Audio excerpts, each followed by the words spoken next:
अस्सलामुअलैकुम and welcome to my channel. Nauroz ड्रामे के एपिसोड 3 के रिव्यू के साथ मैं हाजिर हूँ। प्रीवियस एपिसोड में आपने देखा था कि दरवेश जो है वो रशीदा को तो भगा देता है, लेकिन बातूर ख़ान जो वो देख लेता है कि कोई औरत इसके घर से जा रही है, तो वो कारवान ख़ान को उसके घर लेके पहुँच जाता है। और कारवान ख़ान जब दरवेश से पूछ गछ करता है तो वो झूठ ही बोलता है, और इस तरह से पूछ गछ करते करते कारवान ख़ान जो है वो तह खाने में पहुंच जाता है। और तह खाने में जाता है, उसका हाल देखता है और हर चीज़ को वो बहुत ज़्यादा गौर से देखता है, यानी इन्वेस्टिगेशन में लगा रहता है कि ये क्या चीज़ है, कैसी है। मतलब कि वहाँ पे बच्चों के कपड़े नज़र आते हैं, लड़कियों के कपड़े नज़र आते हैं, झूला नज़र आता है, इवन ये कि कुछ पढ़ाई वढ़ाई के पेपर्स नज़र आते हैं, और साथ ही कुछ मास्क और वर्दी वगैरह नज़र आती है। तो वो दरवेश आके कहता है कि तुम तो कहते तह खाना कई सालों से बंद था, तो फिर ये सब क्या है, यहाँ पे कौन रहता था। तो दरवेश झूठ बोल देता है कि वो मेरी बीवी को बच्चों का शौक़ था, तो इसलिए हमने ये सब सेट किया था। तो कारवां ख़ान इस पे बिल्कुल यकीन नहीं करता। वो कहता है कि वो यहीं रहती थी, यानी कि अरमुगन की बेटी यहीं रहती थी ना, तूने मुझसे झूठ बोला, तूने उसको छुपा के रखा था, और जो सुबह सुबह निकली थी वो उसी की बेटी थी ना, तो तूने उसको कहाँ भेजा। मतलब बहुत ज़्यादा कारवां ख़ान जो है दरवेश पे सख्ती करता है, उससे बहुत कुछ पूछने की कोशिश करता है, लेकिन दरवेश कुछ नहीं बताता। तो वो इतने में बातूर से कहता है कि तुम इसका फ़ोन तलाश करो, फ़ोन कहाँ है। जब देखते हैं तो फ़ोन नहीं मिलता इसके कपड़ों में, तो वो जाता है बाथरूम में, और बाथरूम जाकर, क्योंकि ये बाथरूम से ही लेकर आए थे इसको दरवेश को, तो बाथरूम जाते हैं तो बातूर को पता चलता है कि इसने अपना फ़ोन ही सिम ही तोड़ के फेंक दिया फ़ोन को खोलकर। तो कारवां ख़ान को इस पर भी गुस्सा आया था। वो समझ जाता है कि इसने सब कुछ जानबूझ के किया। वैसे तो मैं यही सोची थी कि अच्छा वो दरवेश ने ये सिम तोड़ के फेंक दी, वरना कारवां ख़ान तो उसको ढूंढ ही लेता। खैर यहाँ पर कारवां ख़ान को बिल्कुल शक हो जाता है। शक का शक जो है वो यकीन में बदल जाता है कि अरमुगन की बेटी जो थी रशीदा, वो यहीं रहती थी दरवेश के साथ। दरवेश ने उसको 20 साल छुपा के रखा। खैर यहाँ दरवेश की कोई गलती नहीं है, क्योंकि दरवेश ने ये एक्सपेक्ट ही नहीं किया था कि कारवां ख़ान फ़ौरन ही आ जाएगा, क्योंकि हो सकता है कि दरवेश का इरादा हो कि वो आकर सारी चीज़ों को जला दे, छुपा दे, और वो इस तहखानों का कबाड़खाना ही बना के रखे। लेकिन दरवेश को इतना टाइम ही नहीं मिला कि वो सब कुछ करता।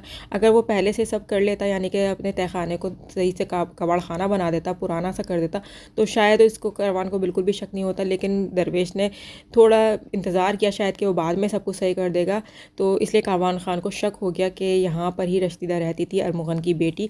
और अब इसको इतना शक हो यकीन में बदल चुका है, और वो दरवेश पे जुल्म करेगा कि दरवेश उगल दे के रशीदा को उसने कहाँ भेजा है।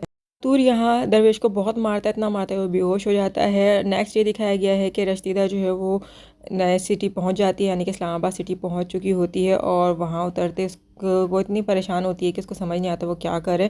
वो इवन के दरवेश को फ़ोन लगाने की भी कोशिश करती है ताकि दरवेश को बता दे वो सिटी पहुंच चुकी है, बट दरवेश का फ़ोन तो बंद होता है, उसने तो सिम फेंक चुकी होती है, तो उसका फ़ोन नहीं लग रहा होता। वो थोड़ी परेशान होती है, लेकिन वो रोड क्रॉस करती है। इसको तो रोड क्रॉस करने भी नहीं आता, तो रोड भी बहुत मुश्किल से क्रॉस करती है। रोड क्रॉस करने के बाद वो एक जगह बैठ के सोच रही होती है कि दरवेश ने उसको क्या बताया था। तो उसको याद आता है कि टैक्सी का बोला था कि टैक्सी वाले को पैसे दोगी तो और पता बताओगी तो तुम्हें उस पते तक पहुंचा देगा। खैर यहाँ रशीदा यही करती है कि टैक्सी वाले से बोलती है कि मुझे इस पते पर जाना, और टैक्सी वाले उसको बैठने के लिए कहते हैं। इसको तो यहाँ टैक्सी का दरवाज़ा भी खोलने नहीं आता है, तो ये खैर दरवाज़ा पर टैक्सी वाला खोल देता है और ये बैठ जाती है। दैन टैक्सी वाला उसकी जगह पर उसको पहुँचा देता है, मतलब उसकी डेस्टिनेशन होती है, और वहाँ जाके इसे पैसे मांगता है। तो ये पैसे भी इस तरह से निकालती है, यानी कि सारे लाख रुपए एक साथ निकाल कर फिर उसमें से कुछ पैसे बड़ी मुश्किल से गिनकर उसको देती है। टैक्सी वाला तो शरीफ होता है, क्योंकि अगर यहाँ कोई और टैक्सी वाला होता, इतने पैसे देखता तो शायद उसी वक्त रशीदा से पैसे लेके भाग जाता। और मैं यही सोची थी कि रशीदा बेवकूफ़ी में पैसे सारे निकाल कर इस तरह से उसके सामने रख रही है। खैर ये चीज़ दरवेश को सिखानी चाहिए थी रशीदा को कि सबके सामने पैसे इतने सारे नहीं निकालना, पर्स के अंदर थोड़ा सा घुस कर चुपके से पैसे निकालने हैं। खैर इसमें किसी की कोई गलती नहीं है। सीधा अपनी डेस्टिनेशन तक पहुंच जाती है, मतलब मुकर्रर पते तक, और फिर वहाँ पर इसको बेल बजाने भी नहीं आती है। तो ये घूर घूर के देख रही होती है दरवाजे से, और फिर ज़ोर से दरवाज़ा खटखटा कर एहसन चाचा आवाज़ें लगाती है। कोई खातून बाहर आती हैं और वो पूछती हैं कि तुम कौन हो, तो वो बता देती है कि वो पहाड़ों से आई है, एहसन चाचा के दोस्त की बेटी है, तो वो उससे मिलना चाहती है। ये खातून उसका नकाब उतरवाती हैं। इसको देखकर थोड़ी अजीब सा बिहेवियर होता है उनका, और फिर वो उसको अंदर ले जाती हैं, एहसन से मिलाती हैं। एहसन से वो बोलती भी है कि मैं इसकी अरमुगन की बेटी हूँ, लेकिन एहसन इसको कुछ नहीं कहता। तो वो कहती है कि उन्होंने मैं यहाँ रहने के लिए आई हूँ। तो वो खातून बोलती हैं कि ये ना कुछ सुन सकते हैं और ना कुछ बोल सकते हैं, इनकी तबीयत ठीक नहीं है, अगर सुन भी लें तो जवाब नहीं देते हैं, तो जो है तुम यहाँ से जाओ। तो वो लड़की रशीदा कहती है कि मैं तो यहाँ रहने के लिए आई हूँ। तो कहती क्या रहने आई हो, तुमने तो कहा था एहसन से मिलना, मिलनी अब जाओ। और वो उसको इस तरह से भगा देती है। रशीदा घर से बाहर बैठी परेशान हो रही होती है और वही दरवेश को फ़ोन लगा रही होती है, लेकिन दरवेश साहब का तो फ़ोन ही नहीं लग रहा होता, क्योंकि दरवेश साहब तो बेहोश पड़े होते हैं, उनको बातों ने मारा इतना होता है। और यहाँ पर रशीदा को याद आता है कि दरवेश ने उसको बताया था कि बड़े बड़े होटल होते हैं शहर में, तो तुम वहाँ चली जाना, पैसों से मिलते हैं, यहाँ पे गेस्ट हाउस होता है, वहाँ चले जाना। तो वो सब बातें याद करके वो सोचती है कि किसी होटल में चली जाती हूँ मैं। और फिर एक टैक्सी मिलती है, तो टैक्सी हायर करके वो होटल चली जाती है। होटल में जाती है तो होटल से वाले से बोलती है कि मुझे एक कमरा चाहिए किराए पर। तो इसको इंग्लिश भी इतनी ख़ास नहीं आती है, तो होटल वाला उससे उर्दू में ही, खालिस उर्दू में बात करता है और वो बोलता है कि आपका शनाख्ती कार्ड चाहिए। तो इसका शनाख्ती कार्ड तो होता नहीं है इसके पास, को बनवाना होता है और उसके लिए पते की ज़रूरत है, ज़ाहिर सी बात है। तो ये बोल देती है कि उसके पास नहीं है, तो मना कर देता है कि नहीं हम नहीं दे सकते। तो फिर वो पूछती कोई और होटल है इस तरह का, तो वो कह देता है हाँ यहाँ पर और मिलेंगे। वो फिर दूसरे होटल में जाती है, यहाँ पर इसको ज़ाहिर सी पता कुछ पता नहीं है, तो ये बोल देती है होटल वाले से कि मेरे पास शनाख्ती कार्ड नहीं है, क्या बगैर शनाख्ती कार्ड के इस होटल में रुक सकते हैं। तो होटल वाला इसको रुकने के लिए कह देता है, थोड़े बहुत पैसे भी ले लेता है। ये होटल वाले से पहले तो यही कहता है कि लेकिन पैसे लगेंगे। तो वो पूछती है कितना पैसा लगेगा, तो वो कहता है कि तुम्हारे पास कितना पैसा, वो कहते हैं उसका नहीं पूछो, बस तुम पैसे बताओ। तो वो उसको पैसे बता कर ले लेता है।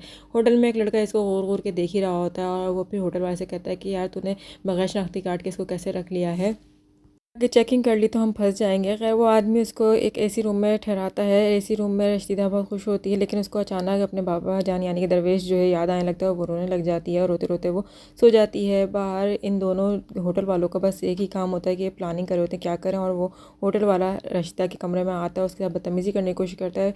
रशीदा को चूँकि इसके बाबा ने सब चीज़ें समझाई हुई थी और उसको फाइटिंग भी सिखाई थी, तो वो होटल वाले को मार कर चली जाती है, होटल से बाहर निकल जाती है। होटल से बाहर निकलते वक्त वो ना अपना अबाया लेती है, ना अपना पर्स उठाती है, ना फ़ोन लेती है, ना पैसे, कुछ भी नहीं। और मैं यहाँ यही सोच रही थी कि इस बेचारी ने अपना फ़ोन तक नहीं लिया है, ना पैसे लिए हैं, क्योंकि पैसों के बगैर तो आजकल बिल्कुल भी गुजारा नहीं है। कैसे गुजारा करेगी, ये तो बहुत परेशान हो जाएगी। कम से कम पैसे तो उठा लेती, अपना पर्स तो उठा लेती, लेकिन बेचारी घबराई हुई होटल से बाहर भागती है।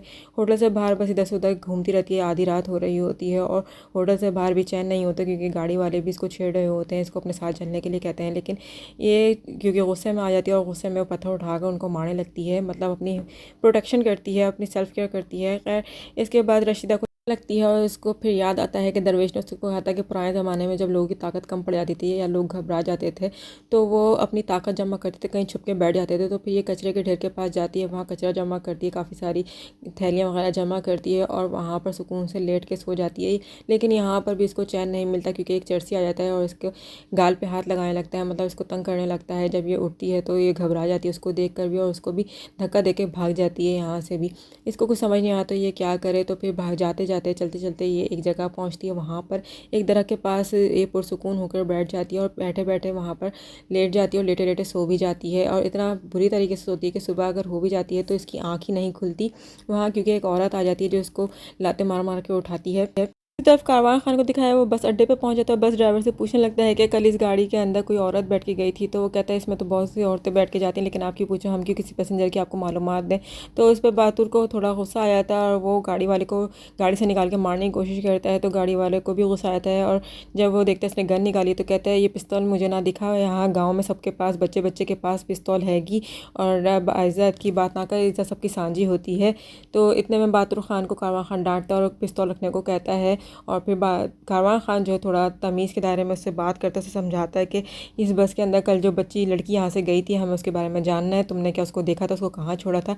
तो बस ड्राइवर कह देता है कि 39 अड्डे पर छोड़ा था, लेकिन मैंने उसका शक्ल नहीं देखी क्योंकि उसने बुर्का पहना हुआ था। लेकिन अगर आप वहाँ जाना चाहते हैं इस्लामाबाद, तो मैं आपको वहाँ छोड़ देता हूँ, बस 10 मिनट बाद निकलेगी, आप गाड़ी में बैठ जाएँ। खैर इस तरह से कारवान खान जो है गाड़ी में बैठ कर रवाना हो जाता है इस्लामाबाद के लिए, रशीदा को ढूंढने के लिए। कि रशीदा जहाँ सो रही होती है वहीं एक बुढ़ी औरत आके उसको लाते मार मार के उठाती है और कहती है उठ यहाँ से जा। तो रशीदा बहुत ज़्यादा नींद में होती है, इसलिए उसकी तो आंखें भी खुल नहीं रही होती हैं। वो उठ के बैठ तो जाती है, लेकिन वो मज़ीद वहाँ से उठ नहीं पाती है। तो वो औरत उसको देखते हुए बोलती है कि यहाँ से जा। जब रशीदा यहाँ से जाने लगती है तो वो उसको कहती है रुक, और फिर पूछती है कि तूने कुछ खाया नहीं खाया। तो रशीदा जाहिर सी बात है कल की भूखी होती है, उसने कुछ भी नहीं खाया होता, ना दिन में चैन होता है उसको, ना रात में चैन होता है। और फिर सुबह सुबह यहाँ से ये बुढ़ी औरत आके उसको तंग कर रही है, तो वो उसको फिर खाने को देती है। रशीदा बहुत शदीद भूखी होती है तो वो जल्दी जल्दी जल्दी खाना शुरू कर देती है। ये औरत देखकर इसको बहुत ज़्यादा परेशान हो जाती है, मतलब वो सोचने लगती है कि ये वाकई में बहुत भूखी है। खैर वो औरत उससे भी लेकर खाती है और उसको पानी भी देती है और उससे पूछती है कि तू कौन है, यहाँ पे क्या कर रही है।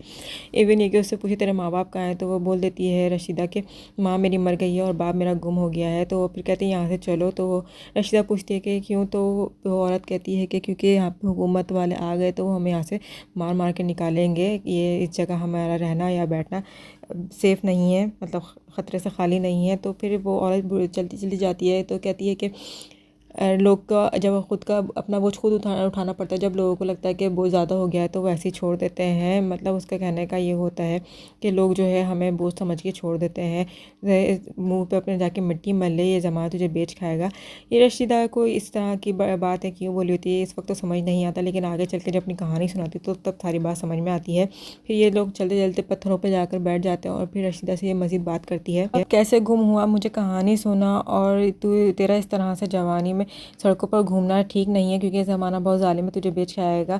और रशीदा बहुत ज़्यादा हैरान होती है, परेशान हो जाती है इसकी बातें सुनकर। फिर ये कहती है कि यहाँ के लोग लुटेरे हैं, लुटेरे हाथों में इतनी बड़ी बड़ी छुरियाँ लेके घूमते हैं, जो भी कोई मिलता है गरीब वगैरह उसके गले काट देते हैं। रशीदा और ज़्यादा परेशान और दुखी हो जाती है और वो कहती है कि मैं भी यहाँ तेरी उम्र की ही थी जब आई थी, और उस वक्त यहाँ मेरा माँ बाप तो मर गए, तो मेरा भाई साथ था, लेकिन वो कहाँ गुम गया मुझे खुद नहीं पता, आज तक नहीं मिला।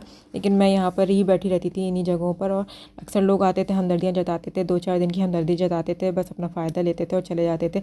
मुझे लगता था कि शायद मेरे साथ वाकई में हमदर्दी जता रहे हैं, लेकिन ये लोग हमदर्दी नहीं जताते थे क्योंकि लुटेरे होते हैं ये लोग। 2-4 दिन में मैं लोगों की असलियत जान जाती थी। मैं सोचती थी कि चलो ये सही नहीं है तो दूसरा शायद कुछ ढंग का निकलेगा, लेकिन सारे के सारे ऐसे ही होते थे। 2 साल तो मुझे ऐसे ही गुजर गए लोगों के साथ धोखे खाते हुए। लोगों की असल शक्ल मेरे सामने आई और लोगों पे एतबार करना ही छोड़ दिया मैंने। बहुत जालिम और लुटेरे होते हैं यहाँ पर लोग। पहले तो मैं फिर भी भीख मांग मांग के गुजारा कर लेती थी अपना, लेकिन अब तो मैं बस मर चुकी हूँ, मेरे अंदर हिम्मत नहीं रही। यूँ समझ लो कि अपनी लाश अपने कंधों पर उठाए फिरती हूँ। औरत रशीदा को कहती है कि एक बात बताऊं, तू बचा ले अपने आप को, मेरे ऐसा होने ना देना, क्योंकि ये दुनिया बड़ी जालिम है। वैसे तो ये बात सही कही औरत ने, यहाँ पर बाकी में सब लुटेरे ही हैं, दूसरों से बस अपना मतलब पूरा करते हैं। और रशीदा को जो उसने समझाया वो रोने लग जाती है। बाकी दुनिया बहुत जालिम है, रशीदा को बहुत रोना भी आता है, टेंशन में आ जाती है कि ये सब क्या हो रहा है, कि वो कहाँ आके फंस गई है। खैर इस एपिसोड तक यही हुआ है। नेक्स्ट एपिसोड के लिए हमारे चैनल को वॉच करती रहिए।